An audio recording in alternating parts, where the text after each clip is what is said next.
नमस्कार मेरे प्यारे बच्चों, आप सभी को इस DSR में स्वागत करता हूं। आज हम बात करने वाले क्लास 10th के बारे में, ठीक है, जो कि कल हिंदी का पेपर है। आप लोग अगर हिंदी का अभी तक ऑब्जेक्टिव ठीक से नहीं याद किए होंगे तो मात्र इस वीडियो को पूरे देखिएगा, क्योंकि इस वीडियो में मात्र 100 प्रश्न लेके आया हूँ, जो कि 100 प्रश्न में से 50 प्रश्न ऐसा है जो कि कल 100% आने वाला है। अगर आपको यह वीडियो देख लेते हैं तो आपको 50 प्रश्न जो है वहां से आराम से वहां पर रख दीजिएगा, ठीक है। चलिए मैं वीडियो को शुरू करता हूँ। मेरा पहला प्रश्न है, मदन के लिए क्या खाना मामूली बात था? इसका सही उत्तर होगा ऑप्शन नंबर बी, उसके लिए मार खाना मामूली बात था। देखिए मेरा अगला प्रश्न है, भाई बहन कौन सा समास है? यानी भाई बहन जो है कौन सा समास है? इसका सही उत्तर होगा ऑप्शन नंबर सी, ठीक है, द्वंद्व समास। देखिए मेरा अगला प्रश्न है, रामधारी सिद्दीनकर कहाँ के रहने वाले थे? तो वह कहाँ के रहने वाले थे? तो वह छपरा के रहने वाले थे। इसका करेक्ट आंसर होगा ऑप्शन नंबर बी। देखिए मेरा अगला प्रश्न है, मगम्मा किसके लिए लेके जा रही थी मिठाई? जो मगम्मा जो थी किसके लिए लेके जा रही थी? तो वह अपने पोते के लिए लेके जा रही थी। इसका करेक्ट आंसर होगा ऑप्शन नंबर ए। देखिए मेरा अगला प्रश्न है, मानव मुक्ति का प्रोधक किसे कहा जाता है? इसका करेक्ट आंसर होगा ऑप्शन नंबर बी, ठीक है, भीमराव अंबेडकर को। देखिए मेरा अगला प्रश्न है, नगर लिपि शीर्षक निबंध के रचनाकार कौन है? इसका करेक्ट आंसर होगा ऑप्शन नंबर ए, ठीक है, गुणांकर मूल्य। देखिए मेरा अगला प्रश्न है, हिंदी भाषा में वचन कितने प्रकार के होते हैं? तो मात्र कितने होते हैं? तो मात्र 2 होते हैं। इसका सही उत्तर होगा ऑप्शन नंबर ए, याद रखिएगा। देखिए मेरा अगला प्रश्न है, भाववाचक संज्ञा का उदाहरण है? इसका सही उत्तर होगा ऑप्शन नंबर सी, ठीक है, करेक्ट आंसर होगा सी नंबर, यानी बचपन। देखिए मेरा अगला प्रश्न है, सीता के कितने बेटे थे? तो सीता के कितने बेटे थे? तो मात्र 3 थे। इसका करेक्ट आंसर होगा ऑप्शन नंबर ए। देखिए मेरा अगला प्रश्न है, सीता के बेटों ने सीता को कितने रुपए माहवारी खर्च को देने को कहा था? तो मात्र 50 रुपए कहा था। इसका करेक्ट आंसर हो जाएगा डी नंबर। देखिए मेरा अगला प्रश्न है, गुरु नानक की मृत्यु कब हुई? यानी गुरु नानक की मृत्यु कब हुई थी? तो इसका करेक्ट आंसर होगा ऑप्शन नंबर डी, ठीक है, 1539 ईस्वी में हुआ था। देखिए मेरा अगला प्रश्न है, लेखक अपने पिता से मछली क्यों मांगना चाहता था? यानी क्यों मांगना चाहता था? तो कुएं में डालने के लिए मांगना चाहता था। इसका करेक्ट आंसर हो जाएगा बी नंबर। देखिए मेरा अगला प्रश्न है, किशोर से मार खाने के बाद बहादुर क्या किया था? ठीक है, जब किशोर से वह बहादुर जो मार खाया था तो वह क्या किया था? तो कुछ नहीं किया था, चुपचाप वह कोने में खड़ा हो गया था। ऐसा करेक्ट आंसर होगा सी नंबर। देखिए मेरा अगला प्रश्न है, काशी किसकी पाठशाला है? यानी काशी जो है किसकी पाठशाला है? तो वह संस्कृत की। इसका करेक्ट आंसर होगा सी नंबर। देखिए मेरा अगला प्रश्न है, काशी किसकी पाठशाला है? इसका करेक्ट आंसर होगा ऑप्शन नंबर ए, ठीक है, संस्कृत की। देखिए मेरा अगला प्रश्न है, लौट कर आऊंगा फिर पाठ की विधा है? यानी लौट कर आऊंगा फिर पाठ की विधा क्या है? इसका correct answer option number A, ठीक है, कविता है। देखिए मेरा अगला प्रश्न है, विशेषण के भेद होते हैं? यानी विशेषण कितने भेद होते हैं? तो मात्र कितने होते हैं? तो 4 होते हैं। इसका करेक्ट आंसर होगा सी नंबर, याद रखिएगा। आपको यह वीडियो में जितना मैं एक प्रश्न लेके आया हूं जो कि मोस्ट इंपोर्टेंट लेके आया हूं, ठीक है, आप अगर इस वीडियो को पूरा देख लेते हैं तो आपको 50 प्रश्न जो है ना 100% वहां पर ही बन जाएगा। आपको दूसरा वीडियो देखने की जरूरत नहीं पड़ेगा। देखिए मेरा अगला प्रश्न क्या है, कुंवर नारायण रचित पाठ है? यानी कुंवर नारायण द्वारा रचित पाठ है क्या चीज? तो इसका करेक्ट आंसर होगा ऑप्शन नंबर ए, ठीक है, याद रखिए, एक वृक्ष की हत्या। देखिए मेरा अगला प्रश्न है, ईश्वर पेटलीकर किस भाषा के कथाकार है? यानी ईश्वर पेटलीकर किस भाषा के कथाकार हैं? इसका याद रखिएगा, ऑप्शन नंबर हो जाएगा बी, यानी गुजराती। देखिए मेरा अगला प्रश्न क्या है, अमरकांत का जन्म कब हुआ था? यानी अमरकांत का जन्म कब हुआ था? इसका सही उत्तर हो जाएगा ऑप्शन नंबर, याद रखिएगा, ए नंबर, 1925 में हुआ था। देखिए मेरा अगला प्रश्न है, लौट कर आऊंगा फिर पाठ की विधा है? यानी लौट कर आऊंगा फिर पाठ की विधा है। इसका करेक्ट आंसर होगा ऑप्शन नंबर डी नंबर, ठीक है, जगनंदन दास। देखिए मेरा अगल का प्रश्न क्या है, किस नदी के बांध के नीचे लक्ष्मी का घर था, यानी किस नदी के बांध के नीचे लक्ष्मी का घर था, यानी देवी नदी के बांध के नीचे था। इसका करेक्ट आंसर होगा सी नंबर। देखिए मेरा अगल का प्रश्न है, गिरधरलाल है, यानी गिरधरलाल कौन है, तो मदन का पिता। इसका करेक्ट आंसर होगा सी नंबर। देखिए मेरा अगल का प्रश्न है, मछली कहानी के लेखक है, यानी मछली कहानी के लेखक है तो कौन है, तो विनोद कुमार शुक्ल है। इसका करेक्ट आंसर होगा बी नंबर। देखिए मेरा अगल का प्रश्न है, मगम्मा किसके लिए मिठाई लेके जा रही थी, तब मैं ऊपर बता चुका हूं। इसका करेक्ट आंसर आप कमेंट में लिख जरूर बता दीजिएगा। आज मैं फिर भी बता देता हूं कि अपने पोते के लिए लेके जा रही थी। देखिए मेरा अगल का प्रश्न है, मगम्मा क्या बेचती थी, जो मगम्मा जो थी क्या बेचती थी, यानी करेक्ट आंसर होगा बी नंबर, यानी वह दही बेचती थी। देखिए मेरा अगल का प्रश्न है, सीता के कितने बेटे थे, तो मात्र कितने थे, तो 3 थे। इसका करेक्ट आंसर होगा ऑप्शन नंबर ए। देखिए मेरा अगल का प्रश्न है, बहादुर पर कितने रुपए का चोरी का आरोप लगाया गया था, तो मात्र उसके ऊपर 11 रुपए का लगाया था। इसका करेक्ट आंसर होगा सी नंबर।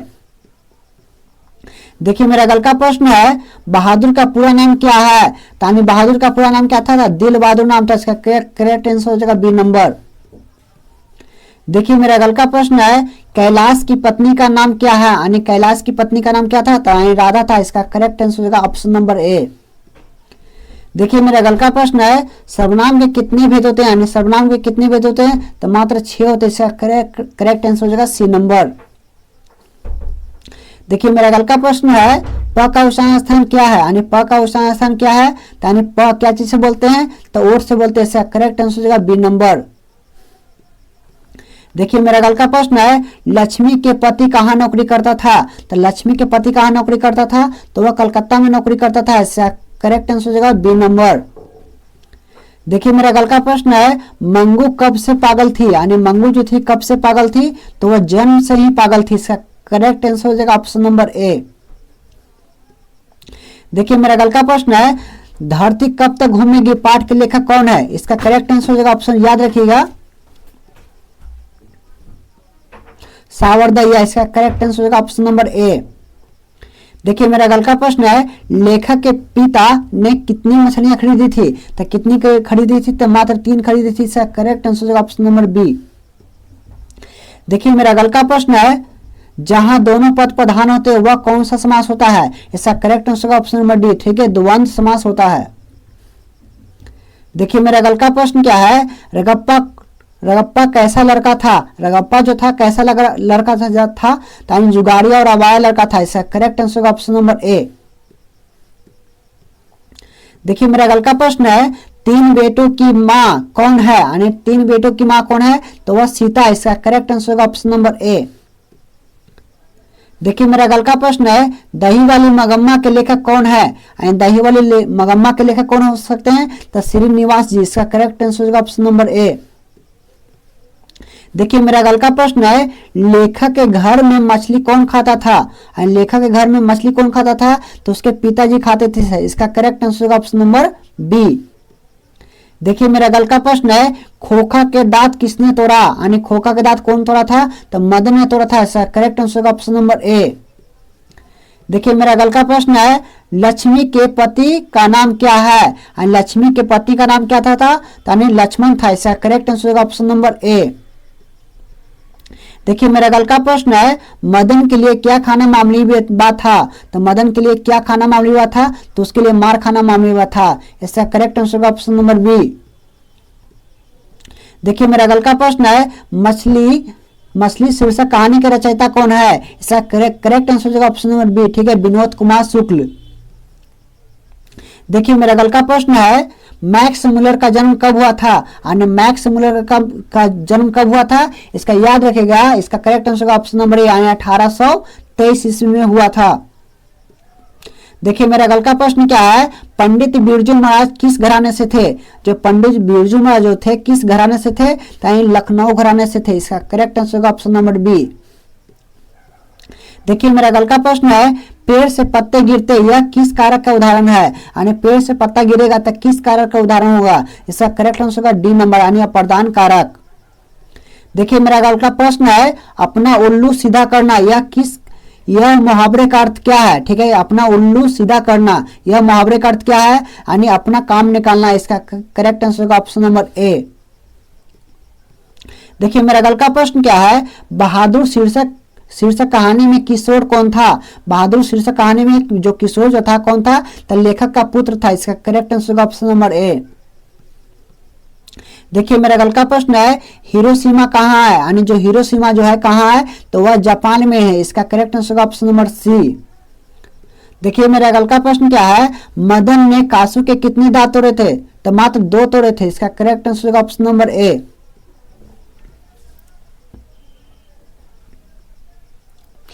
अगला प्रश्न है, मदन किसका पुत्र था? मदन जो है किसका पुत्र था? तो वह गिरधर लाल का था। इसका करेक्ट आंसर होगा ऑप्शन नंबर ए। देखिए मेरा अगला प्रश्न है, रिश्तेदार की पत्नी के कितने रुपए खो गए थे? यानी कितने रुपए खो गए थे? इसका करेक्ट आंसर होगा ऑप्शन नंबर सी। ठीक है, याद रखिए 11 रुपये। देखिए मेरा अगला प्रश्न है, बिरजू महाराज को संगीत नाटक के पुरस्कार का कब प्राप्त हुआ था? तो कब हुआ था? इसका correct answer option number A 1964 ईस्वी में हुआ था। देखिए मेरा अगला प्रश्न क्या है, विज्ञान में कौन सा प्रत्यय है? यानी विज्ञान में कौन सा प्रत्यय है? तो विज्ञान में आगे से होता है प्रत्यय, ठीक है, पीछे से होता है अपसर्ग। यानी प्रत्यय पूछा जाता है तो ज्ञान हो गया। इसका करेक्ट आंसर होगा ऑप्शन नंबर डी। देखिए मेरा अगला प्रश्न है, पंडित बिरजू महाराज का जन्म कहाँ हुआ था? यानी कहाँ हुआ था? तो लखनऊ में हुआ था। इसका करेक्ट आंसर होगा ऑप्शन नंबर बी। देखिए मेरा अगला प्रश्न है, अज्ञेय का जन्म किस प्रदेश में हुआ था? यानी अज्ञेय का जन्म किस प्रदेश में हुआ था? तो उत्तर प्रदेश में हुआ था। इसका करेक्ट आंसर होगा ऑप्शन नंबर बी। देखिए मेरा अगला प्रश्न है, सेन साहब अपने पुत्र को क्या बनाना चाहते थे? तो वह क्या बनाना चाहते थे? तो वह इंजीनियर बनाना चाहते थे। इसका करेक्ट आंसर होगा ऑप्शन नंबर बी। देखिए मेरा अगला प्रश्न क्या है, श्रम विभाजन और जाति प्रथा क्या है? तो क्या चाहिए? तो वह निबंध। इसका करेक्ट आंसर होगा ऑप्शन नंबर सी। देखिए मेरा अगला प्रश्न है, हजारी प्रसाद द्विवेदी का जन्म कब हुआ था? यानी हजारी प्रसाद द्विवेदी का जन्म कब हुआ था? इसका करेक्ट आंसर होगा ऑप्शन नंबर बी, यानी 1907 ईस्वी में हुआ था। देखिए मेरा अगला प्रश्न है, लक्ष्मी के बड़े पुत्र का नाम क्या था? यानी अच्युत नाम था। इसका करेक्ट आंसर होगा ऑप्शन नंबर ए। देखिए मेरा अगला प्रश्न है, मगम्मा किस भाषा की कहानी है? जो मगम्मा जो है किस भाषा की कहानी है? तो वह कन्नड़ भाषा की कहानी है। करेक्ट आंसर होगा ऑप्शन नंबर डी। देखिए मेरा अगला प्रश्न है, भारत से हम क्या सीखे? यानी भारत से हम क्या सीखें? यानी भाषण सीखें। इसका करेक्ट आंसर होगा ऑप्शन नंबर बी। देखिए मेरा अगला प्रश्न है, खोखा का क्या नाम था? यानी खोखा का क्या नाम था? यानी कासू नाम था। इसका करेक्ट आंसर होगा ऑप्शन नंबर बी। देखिए मेरा अगला प्रश्न है, नालंदा विश्वविद्यालय कहाँ पर स्थित है? तो कहाँ पर है? यानी बिहार में। इसका करेक्ट आंसर होगा ऑप्शन नंबर ए। देखिए मेरा अगला प्रश्न है, मगम्मा किस पात्र की कहानी है? जो मगम्मा जो है किस पात्र की कहानी है? तो दही वाले मगम्मा। इसका करेक्ट आंसर होगा ऑप्शन नंबर हो जाएगा डी। देखिए मेरा अगला प्रश्न है, सुजाता का जन्म कब हुआ? यानी सुजाता का जन्म कब हुआ था? तो 1935 ईस्वी में हुआ था। इसका करेक्ट आंसर होगा ऑप्शन नंबर बी। देखिए मेरा अगला प्रश्न है, शिक्षा और संस्कृति किनकी रचना है? जो शिक्षा और संस्कृति किनकी रचना है? यानी महात्मा गांधी की। इसका करेक्ट आंसर होगा सी नंबर। देखिए मेरा अगला प्रश्न है, बहादुर कितने वर्ष का था? बहादुर जो था कितने वर्ष का था? तो मात्र 12 से 13 वर्ष का था। इसका करेक्ट आंसर होगा डी नंबर। देखिए मेरा अगला प्रश्न है, कुंवर नारायण ने बूढ़ा चौकीदार किसे कहा था? तो किसे कहा था? तो एक वृक्ष को कहा था। इसका करेक्ट आंसर होगा सी नंबर। देखिए मेरा अगला प्रश्न है, ठंड से कौन कांप रहा था? जो ठंड से कौन कांप रहा था? तो भंगू जो था जो ठंड से कांप रहा था। इसका करेक्ट आंसर होगा बी नंबर। देखिए मेरा अगला प्रश्न है, पिताजी ने बाजार से कितनी मछलियां खरीदी थी? तो मात्र 3 खरीदी थी। इसका करेक्ट आंसर होगा ऑप्शन नंबर बी। देखिए मेरा अगला प्रश्न है, मंगू की मां को कितनी संतानें थी? तो मात्र 4 थी। इसका करेक्ट आंसर होगा ए नंबर। देखिए मेरा अगला प्रश्न है, पाप्ती किस कहानी के पात्र है? जो पाप्ती जो है किस कहानी के पात्र है? तो याद रखिए नगर। इसका करेक्ट आंसर होगा बी नंबर। देखिए मेरा अगल का प्रश्न है, लक्ष्मी कहाँ नौकरी करता था? जो लक्ष्मण जो था कहाँ नौकरी करता था? तो वह कलकत्ता में करता था। इसका करेक्ट आंसर होगा बी नंबर। देखिए मेरा अगल का प्रश्न है, बाबा साहेब अंबेडकर का जन्म कब हुआ था यानी कहाँ हुआ था? ठीक है, इसका करेक्ट आंसर होगा ऑप्शन नंबर ए यानी महू मध्य प्रदेश में हुआ था। देखिए मेरा अगल का प्रश्न है, 20 के दांत पाठ की विधा है यानी 20 के दांत पाठ की विधा क्या है? जिसका करेक्ट आंसर होगा बी नंबर यानी कहानी। देखिए मेरा अगल का प्रश्न है, स्वर्ण वर्णों की संख्या कितनी होती है यानी स्वर्ण वर्णों की कुल संख्या कितनी होती है? तो मात्र 11 होती है। इसका करेक्ट आंसर होगा बी नंबर। देखिए मेरा अगल का प्रश्न है, सीता किस कहानी के पात्र है यानी सीता किस कहानी के पात्र है? तो माँ। इसका करेक्ट आंसर होगा ऑप्शन नंबर सी। देखिए मेरा अगल का प्रश्न है, व्यंजन वर्ण की कुल संख्या कितनी होती है? तो व्यंजन वर्ण की कुल संख्या कितनी होती है? तो मात्र 33 होती है। इसका करेक्ट आंसर होगा बी नंबर। देखिए मेरा अगल का प्रश्न है, विज्ञान में कौन सा उपसर्ग है? विज्ञान में कौन सा उपसर्ग है? तो वी जो है विज्ञान है, आगे का वी एक अक्षर होता है। देखिए मेरा अगल का प्रश्न है, लंबोदर कौन सा समास है? लंबोदर जो है कौन सा समास है? तो लंबोदर यानी भगवान का नाम आता है, तब बी नंबर इसका करेक्ट आंसर हो जाएगा बहुव्रीहि समास। देखिए मेरा अगल का प्रश्न है, संधि के कितने प्रकार होते हैं? तो संधि कितने होते हैं? तो मात्र 3 होते हैं। इसका करेक्ट आंसर होगा ए नंबर। देखिए मेरा अगल का प्रश्न है, कलम कौन सा संज्ञा है? जो कलम जो है कौन सा संज्ञा है? तो जातिवाचक है। ठीक है, इसका करेक्ट आंसर है बी नंबर। देखिए मेरा अगल का प्रश्न है, भीड़ कौन सा संज्ञा है? जो भीड़ जो है कौन सा संज्ञा है? तो ऑप्शन नंबर ए हो जाएगा समूहवाचक। देखिए मेरा अगल का प्रश्न है, माता पिता किस समास का उदाहरण है? माता पिता किस समास का उदाहरण है? तो ऑप्शन नंबर बी यानी द्वंद्व समास का। देखिए मेरा अगल का प्रश्न है, हीराकुंड बांध किस नदी के पर है यानी हीराकुंड बांध जो है किस नदी पर है? तो याद रखिए इसका करेक्ट आंसर होगा महानदी पर। देखिए मेरा अगल का प्रश्न है, सर्वनाम के कितने भेद होते हैं? तो मात्र 6 होते हैं। इसका करेक्ट आंसर होगा सी नंबर। देखिए मेरा अगल का प्रश्न है, कारक के कितने भेद होते हैं? तो मात्र 8 होते हैं। इसका करेक्ट आंसर होगा ऑप्शन नंबर ए। देखिए मेरा अगल का प्रश्न है, पेड़ से पत्ते गिरते हैं ये कौन सा कारक है? तानिया प्रदान कारक है। इसका करेक्ट आंसर होगा सी नंबर। आशा करता हूं कि आपको यह वीडियो अच्छा लगा तो चैनल को सब्सक्राइब कर लीजिएगा और बेल घंटी दबाना ना भूलिएगा। वीडियो को देखने के लिए धन्यवाद।